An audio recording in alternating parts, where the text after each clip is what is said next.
এই ঈদে ভাবলাম আপনাদেরকে একটা আইপ্যাড গিফট করে দেবো, মানে গিভঅ্যাওয়ে থাকবে। যে আপনি ঠিক শুনছেন, আমার হাতে এই মুহূর্তে যে আইপ্যাডটা দেখছেন 10 জেন, এইটা অবশ্যই আপনাদের জন্য গিভঅ্যাওয়ে থাকছে এই ভিডিওতে।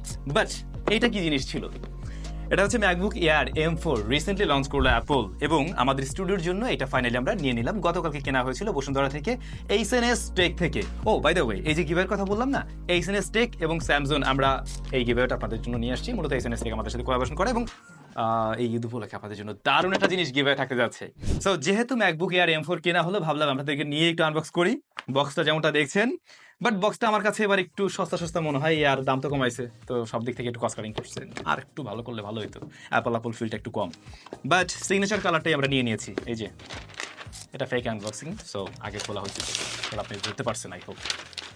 আচ্ছা, সিগনেচার কালারটা আপনাদের কাছে কেমন লাগলো কমেন্ট করে জানাবেন। অনেক পাতলা সুন্দর জিনিস, ক্যারি করার জন্য সহজ, খুব ট্রাভেল ফ্রেন্ডলি, মানে যেহেতু পাতলা একটা জিনিস, ওয়েট কম, সো এটা নিয়ে মুভ টুভ করাটা অনেক বেশি সহজ।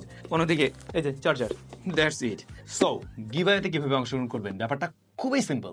জাস্ট এইচএনএস টেকের ফেসবুক যে পেজটা রয়েছে ওইটা ফলো করে দিলেই চলবে। ভিডিওর ডেসক্রিপশনে তাদের ফেসবুক পেজের লিঙ্কটি আমি দিয়ে দিচ্ছি, আপনি গিয়ে একটু ফলো করে নেবেন। আর হ্যাঁ, আমাদের ভিডিওটাতে একটা কমেন্ট করতে হবে, সেক্ষেত্রে আপনি এই গিভঅ্যাওয়েতে অংশগ্রহণ করতে পারছেন। তবে আপনি কোথায় কমেন্ট করছেন? যদি এই ভিডিওটা ইউটিউবে দেখে থাকেন এবং সেখানে কমেন্ট করেন তাহলে তো ঠিক আছে, বাট যদি কিনা আমাদের এই ভিডিওটাই আপনি ফেসবুক কিংবা টিকটক কিংবা আপনি ইনস্টাগ্রাম থেকে দেখে থাকেন, তাহলে আমি বলবো আমাদের ইউটিউব ভিডিওটাতে অবশ্যই একটু যাবেন, সেখানে গিয়ে একটা কমেন্ট করে আসবেন। আমি আমার এই ভিডিও ডেসক্রিপশনে ইউটিউব ভিডিওটার লিঙ্কটাও দিয়ে দিচ্ছি। আর হ্যাঁ, ডেসক্রিপশনে এটাও লেখা আছে কত তারিখে আমাদের গিভঅ্যাওয়ের রেজাল্ট দেওয়া হবে। সবাইকে ঈদের অনেক অনেক শুভেচ্ছা থাকলো, খুব ভালো কাটুক আপনাদের ঈদ, এবং যে কোনো একজন লাকি উইনার হয়ে যান।